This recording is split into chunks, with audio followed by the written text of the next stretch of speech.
কিমান মান কেজি ৰ'ব এইটো? তো 8 কেজি।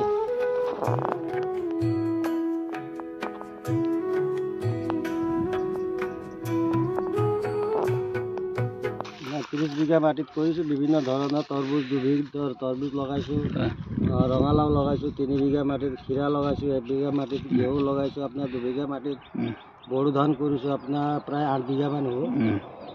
এইবিলাকে কৰি খাই আছোঁ। 5-6 বছৰমান হ'ল ন? আচ্ছা, মই চালি ধান কাটাৰ লগে লগে আকৌ বড়ো ধানৰ খেতি কৰোঁ। মাটিখিনি এনেই পৰি থাকিব দিয়া নাই মানে? পৰি থাকিব দিয়া নাই।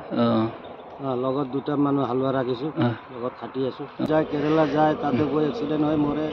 তাতকৈ ইয়াতে কৰি থকাটো ভাল বুলি মই সেইটোৱে ভাবি পেলাই কৰি আছোঁ। পিছত আৰু যদি মাটি পাওঁ কাৰোবাৰ লিজত লৈ পেলাই আৰু খেতি বঢ়াম বুলি ভাবিছোঁ।